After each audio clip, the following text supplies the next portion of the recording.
Hello friends, मैं हूं सूरज यादव और इस संस क्लासेस के यूट्यूब चैनल में आप सभी का एक बार फिर से स्वागत है। और जैसे कि आप देख रहे हैं, हमने पहले भी इसके ऊपर काम किया और पार्ट 7 तक हमने इस पे अपलोड कर दिया है। और एसएन के भी हमने कुछ क्वेश्चंस प्रीवियस टॉपिक में प्रीवियस पार्ट में कर चुके हैं अपलोड। अब हमारे चैनल्स पे जाके उसको देख सकते हैं। और जैसे कि अब हम देखिए, और बेटे जो ये क्वेश्चंस है ना, हम आपको जो करा रहे हैं क्वेश्चन, बिल्कुल एग्जाम पॉइंट ऑफ व्यू से बिल्कुल इंपॉर्टेंट है। और इससे रिलेटेड बिल्कुल जो क्वेश्चंस मिलेंगे बिल्कुल इसी टॉपिक से रिलेटेड मिलने वाले हैं आपको। इनसे क्वेश्चंस बिल्कुल बाहर एक सिंगल क्वेश्चन भी नहीं आने वाला आप लोगों का। ठीक है, आप बस टॉपिक्स को ध्यान से देखिए और टॉपिक्स को देख देख के या बाकी के जो क्वेश्चंस है उसको प्रैक्टिस सेट में अपने कर सकते हैं।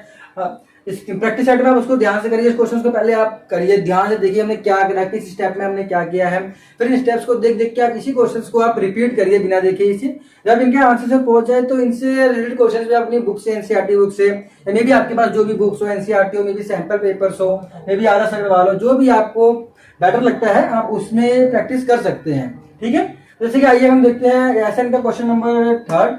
यही 3 में आपने देखा कि इसमें हमें ना, देखो कोई भी है, मैंने बोला कि घबराने की जरूरत नहीं है। मैथ को बिल्कुल ऐसे ले चलो कि हाँ मैं कर सकता हूँ, मेरी कैपेबिलिटी है। ये ऐसी कोई चीज नहीं है जो चीज मैं नहीं कर सकता। अगर आपने अपने अंदर मन में डाल लिया कि हाँ मैं करना है, मैंने चाहे जैसी भी हो जाए इसको मैंने करना ही है, ठीक है, तो ये ऑटोमेटिक देखना आप सम्स होने लगेंगे आप लोगों से। ठीक है, तो आइए हम क्वेश्चन की तरफ देखते हैं कि आप इसको देखो। जैसे कि A3 आपको गिवन है इसमें, तो A3 की वैल्यू हमने देखा 15। ठीक है, डन। देन हमारे पास एक और देखो ध्यान से, अब क्वेश्चन करने का तरीका देखो जैसे हम ज्यादा से ज्यादा गेन कर सकते हैं। देन सेकंड हमारे पास S10 गिवन था, तो S10 गिवन है हमारे पास 1 to 5। ठीक है, अब ने ये दो गिवन है और हमें थर्ड केस में देखो ऐसे ही क्वेश्चन आप एग्जाम में भी कर सकते हैं, ऐसे ही बिल्कुल ऐसे सेम प्रोसेस से। अब कोई प्रॉब्लम नहीं है, टीचर ने कोई पैटर्न नहीं बना रखा कि आपने इसके बाद ये लिखिए, इसके बाद ये लिखिए। आप इसको एकदम एग्जैक्ट जितनी भी गिवंस हैं उसको सामने सामने लिखिए और आपने डी फाइंड करके देखना है। डी फाइंड करना है एक बार और दूसरा आपने A10 फाइंड करके देखना है। तो उससे पहले आप इस पे काम कर लेते हैं। अब A3 देखो मैंने क्या सिखाया था, A3 को लिखने का तरीका क्या था, A प्लस डी लिखेंगे और इस नंबर से एक कम, और यही हमारा आ गया। ठीक है, आप इसको कुछ इक्वेशन दे दीजिए। अब ये S10 का मैंने सिखाया ना, SN का फॉर्मूला क्या था हमारे पास, n/2 और 2a प्लस n-1d, ये बन गया देखो। और मैंने क्या सिखाया कि जो ये चीज है वही आप, जो ये n होता है वही n ये है और वही n आपका ये है। तो SN देखोगे आप तो हमारे पास क्या बनने वाला है, SN मतलब S10। तो 10 के अकॉर्डिंग अगर हम फॉर्मूला लिखते हैं तो सबसे पहले हमारे पास ये बनने वाला है। तो S10 को अगर मैं सॉल्व करता हूं तो ये हमारे पास देखिए ध्यान से 5 एंड ये 2a प्लस 10-1 9d। ठीक है, तो ये हमारे पास S10 की इक्वेशन बन गई है। और S10 की वैल्यू इसमें क्वेश्चन में हमें गिवन है, ये देखिए। तो 1 to 5 इक्वल्स टू 5 और ये 2a प्लस 9d। और अगर ये हमारे पास गिवन है तो हमने 5 मल्टीपल में था, हम इधर ले आते हैं 1 to 5/5, ये देखिए 5 to 5 equals to 2a plus 9d। तो ये हमारे पास 25 2a प्लस 9d। इसको आप इक्वेशन नंबर 2 दे दीजिए। देखिए अब ये इक्वेशन 1 और ये इक्वेशन नंबर 2, अब इसको सॉल्व करना पड़ेगा। अब सॉल्व करने कैसे, अब मैंने बताया था इसको सॉल्व करने के लिए क्या सिखाया था कि हमें चैप्टर नंबर 3 करना पड़ेगा। चैप्टर नंबर 3 अब कुछ बच्चों ने तो किया होगा, कुछ बच्चों ने नहीं भी किया। अब चैप्टर नंबर 3 तो करीब ना तो होगा नहीं है, तो और अब जिस बच्चे ने नहीं किया तो क्या वो बच्चे छोड़ दे, नहीं। इसके लिए मैंने आपको, जब हमने AP शुरू किया था बेटा, तो हमने स्टार्टिंग के पार्ट 1 और 2 में आप देखिए उसको मैंने इसको सॉल्व करने का इजी तरीका आपको बताया था। ठीक है, कि आपने अगर अभी चैप्टर नंबर 3 भी किया है तो उससे घबराने की जरूरत नहीं है। आपने क्या करना है, इन दोनों इक्वेशन को ध्यान से देखिए। आपने इस इक्वेशन को ना पहले आप देखो कि इक्वल टू में सबसे मतलब जो इक्वेशंस है इसमें सबसे बड़ी इन दो इक्वेशंस को देखोगे आप। अगर आप दो इक्वेशन को ध्यान से देखेंगे कभी भी तो आपने देखा होगा, मैंने क्या बोला कि आपने ये जो दो इक्वेशंस हैं ये देखो ध्यान से। जैसे कि आपने देखा कि हमारे पास ये, इसे सॉल्व करने पे हमारे पास एक इक्वेशन आ गया। ठीक है, तो इक्वेशन आने का मतलब देखो, अब मैंने क्या करा, इसको मैंने इक्वेशन नंबर 2 दे दिया। अब उसके लिए मैंने क्या करना है, चैप्टर नंबर, अब दो इक्वेशन मिल गई, आप इनको सॉल्व करेंगे तो आपको A और D की वैल्यूज मिलेगी। उसके लिए चैप्टर नंबर 3 आना चाहिए। ठीक है, तो चैप्टर नंबर 3 आना, अब जिसने चैप्टर नंबर 3 किया ही नहीं है तो उसका मतलब तो नहीं कि वो दोबारा टर्म 1 का सिलेबस तैयार करेगा और वो क्या कहते हैं, आप पहले चैप्टर 3 जाके रिवाइज करेगा, कैसे सीखेगा, फिर देन उस पर टाइम लगाए। उसके लिए आपने कुछ भी नहीं करा बेटा, आप यहीं से देखिए, इसी में ही आपका आंसर हो जाएगा। अब मैंने देखा कि देखो आप ध्यान से कि अगर मैं देखना चाहूँ तो मैं क्या करता हूँ ना, इसमें से ए की वैल्यू निकाल लेता हूँ। इसी के नीचे देखो तो मैंने निकाल दिया a plus 2d equal to 15 था, तो a की वैल्यू निकाल दिया मैंने 15 माइनस 2d, और इसको इक्वेशन नंबर दे दिया कुछ आप एगो, ठीक है। तो इसको मैंने इक्वेशन नंबर कुछ 3 दे दिया। ऐसा कुछ नहीं है कि हमने ये ऐसे दे दिया या ऐसे दे दिया, हम लाइन मार के कर तो रहे हैं, ठीक है। तो हमने जब ये किया, अब देखो हमारा इक्वेशन नंबर अब 3 आ गया ना। अब a की वैल्यू को आप इस वाले में पुट कर दीजिए, तो आप लिखेंगे क्या, इक्वेशन 3 को इक्वेशन 1 में प्रयोग द्वारा, ठीक है। अब देखो जहां जहां ए है वहां आपने ये पूरी टर्म को पुट करना है।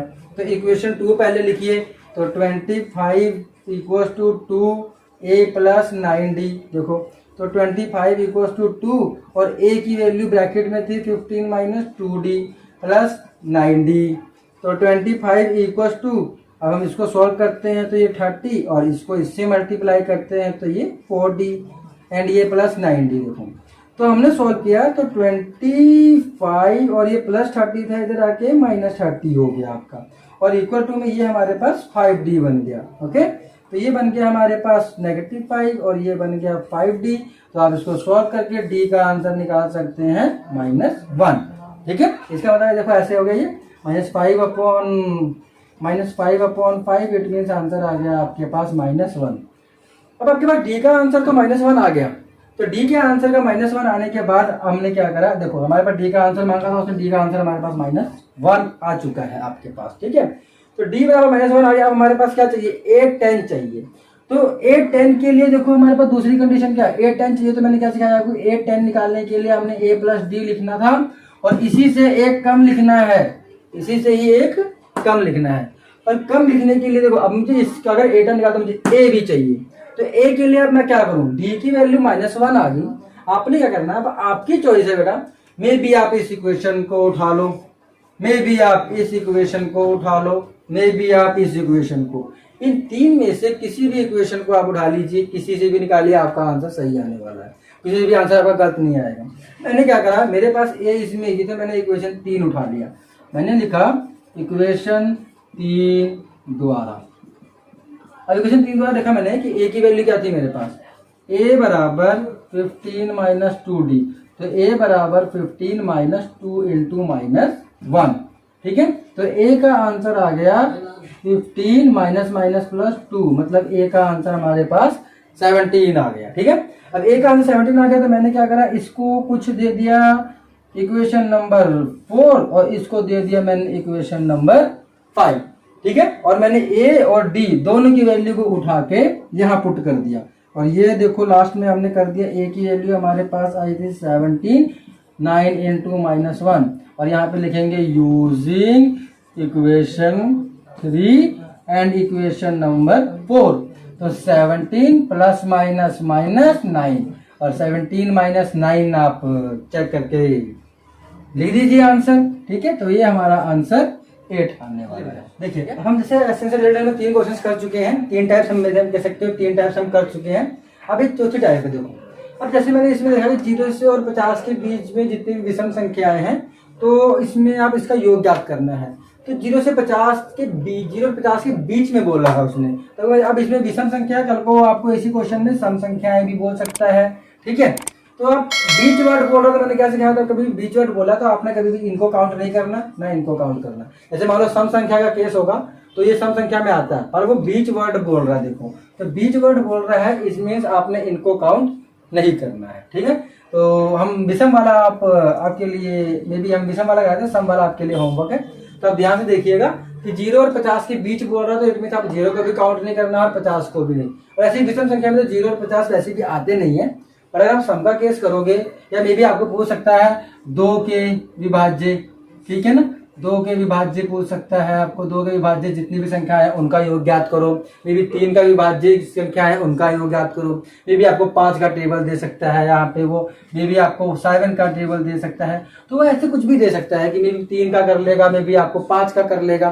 तो आपने किसी का भी, देखो आपको बीच बोल रहा है, आप 2 का विभाज्य है, मतलब आपने वो नंबर लेने हैं जो 2 के टेबल में आते होंगे। अगर आपको 3 का विभाज्य बोलता है तो आपने वही नंबर लेने हैं जो 3 के टेबल में आते हैं। आपको 5 का विभाज्य बोलता है तो आपने इनके बीच के उन नंबर्स को ही एपी बनाना है जो 5 के टेबल में आते हैं। बट आप ये देखो कि 5 के 50 भी आता है, पर आप इस वर्ड में 50 नहीं लोगे क्यों, उसने बीच बोल के दिया है। अगर वो से बोल के देता तो हम इसको काउंट करते हैं, जैसे कि मैंने आपको एन में करा रखा है टॉपिक।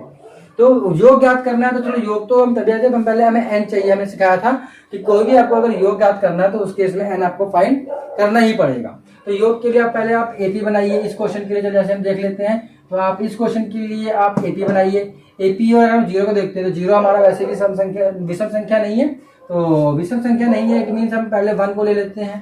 पहले हमारी 1 विषम संख्या है, इसके बाद हमारी अगली विषम संख्या 3, अगली विषम संख्या 5 dot dot dot dot dot. अब ये 50 तो सम संख्या है, तो ऑब्वियस सी बात है अगर ये सम संख्या है तो इससे पहले वाली क्या होगी, विषम संख्या। अब कई बच्चे सोच लो, कई कुछ बच्चे होते हैं जैसे कुछ होते हैं हाँ मे बी इनको जैसे बेसिक नहीं क्लियर है या कुछ प्रॉब्लम्स हो जाती हैं, जैसे कि हाँ नहीं पीछे उतने मतलब कोचिंग रखा होगा या मे बी किसी प्रॉब्लम की वजह से नहीं पहले जो कोचिंग लिया होगा नहीं उतना अंडरस्टैंडेबल होगा, जैसे भी उनको टॉपिक्स नहीं पता कि हाँ सम संख्या विषम संख्या। तो सम संख्या विषम संख्या के लिए आप कुछ भी ना करिए, देखिए आप कभी भी देखिए कि ये आपके पास नंबर्स हैं, यही नंबर आपकी विषम संख्या होती है, यही नंबर जिनके पीछे लग जाए, आगे नहीं बेटा ओनली पीछे, देखना ध्यान से, यही नंबर जो इसके पीछे लग जाए मतलब किसी भी टर्म, जैसे आपने 1 4 ले लिया, अगर मैं इसके पीछे 9 लगा देता हूं तो ऑब्वियस सी बात है 9 देखो इसमें है, इट मीन ये विषम बन जाएगा। ठीक है, जैसे मैंने ले लिया 3 के पीछे अगर मैंने 2 लगा दिया तो वो इसमें नहीं है, तो इट मीन ये विषम संख्या आपकी नहीं है। तो आप सिर्फ इसी मैजिक नंबर को याद रखो, कोई विषम संख्या हो जिसके अगर लास्ट में ये या तो ये खुद विषम संख्या होते हैं, ठीक है, या तो ये खुद भी विषम संख्या होते हैं, और या तो जिस नंबर के पीछे लग जाए लास्ट में, बिल्कुल लास्ट जीरो अगर ये हो तो विषम संख्या होती है। तो देखो 50 में तो 0 लगा था तो 0 इसमें है नहीं, तो अगला मैंने उससे पहले जो होता है 49 लेना है, तो 49 देखा मैंने 9, तो यही इसका ये आखिरी विषम संख्या होगा जो इनके बीच में आएगा। तो अब मुझे पता अगर ये हमारे पास एपी मिल गई तो हमने ए, मुझे पता है फर्स्ट टर्म हमारी ए होने वाली है, और डी को मैं इसमें से इससे माइनस करूंगा तो हमारे पास डी की वैल्यू 2, और हमें पता ऑब्वियस बात ये हमेशा हर बार हमारा लास्ट टर्म, तो ए एन की वैल्यू हमारे पास 49 आ गई। अब 49 आ गई तो मेरे पास तो क्या फाइंड करना, देखो मैंने एस एन फाइंड इसने मांगा है, अगर एस एन मांगा है तो एस एन का फॉर्मूला क्या होता है n/2 2a प्लस n-1d, ये भी था। फिर मैंने कहा कि हम इसको आप इसको यूज ना करिए, आप उससे बेटर है कि इस फॉर्मूले से अच्छा इस फॉर्मूले को आप पैटर्न को अकॉर्डिंग चलिए लास्ट में। तो मुझे इस फॉर्मूले का अगर अकॉर्डिंग काम करना है तो मुझे n तो चाहिए चाहिए, और n फाइंड करने का एक ही तरीका हमें पता है कि वही AP के अकॉर्डिंग जो an का फॉर्मूला किया था, तो an का formula an equals to a plus n-1d, तो an इक्वल्स टू a की वैल्यू देखो आपको यहाँ गिवन है 1, ठीक है, और d की वैल्यू आपको 2 गिवन है, और an आपको देखो बेटा 49 है, तो इसको सॉल्व करिए। 49 माइनस 1 n-1 इंटू 2, ये आपका 48 इक्वल्स टू n-1।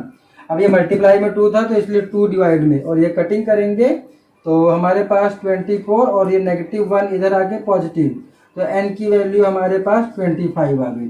अब ये n की वैल्यू 25 आ गई तो आप इसको कुछ इक्वेशन नंबर दे दीजिए, 1 दे दीजिए, तो आपने यहाँ लिख दिया तो Sn, तो n की वैल्यू 25, तो इसका मतलब क्या होगा, मैंने क्या सिखाया, अब यहाँ पे पुट कर दीजिए।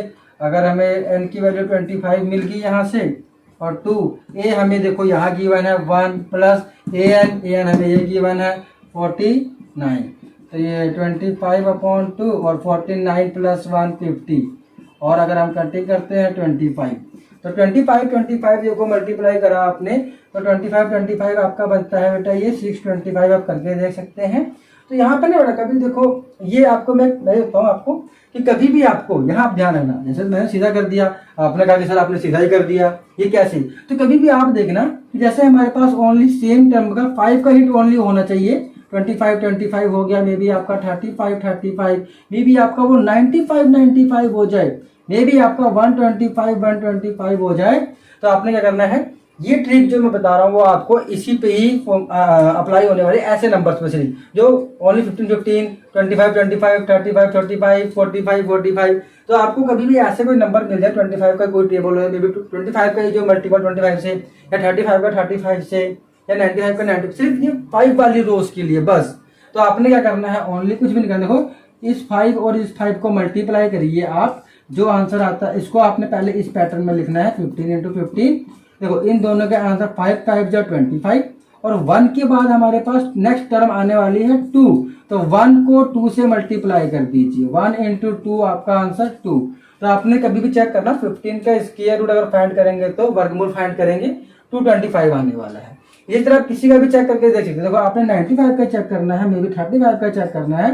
5 5 जा आप 25 लिख दीजिए और 3 के नेक्स्ट टर्म होती है 4, तो 3 4 जा 12, तो ये आपका इसका। तो आप 35 को 35 से मल्टीप्लाई करके देखिए, बिल्कुल आपका यही आंसर आने वाला है। ठीक है, आप सोचेंगे इस पे, तो आप इस पे भी करके देखिए बेटा, कोई दिक्कत नहीं। हमने 5 को 5 से मल्टीप्लाई करा 25 और ये 12 के बाद आने वाला है 13 और 12 को 13 से मल्टीप्लाई करके देखिएगा तो आंसर ये आएगा। आंसर आएगा आपका 15625 ये आएगा और यहाँ पे पुट करिए आप 125 को 125 से मल्टीप्लाई करके देखिए, आपको आंसर यही मिलने वाला है। तो इस ट्रिक को हमेशा ध्यान रखिए। कहीं ना कहीं देखो ट्रिक बताने का मतलब क्या है बेटा, कहीं ना कहीं ट्रिक काम आती है। क्यों, अब आप यहाँ 25 को 25 से मल्टीप्लाई करते, फिर टाइम जाता है, कैलकुलेशन का भी वो होता।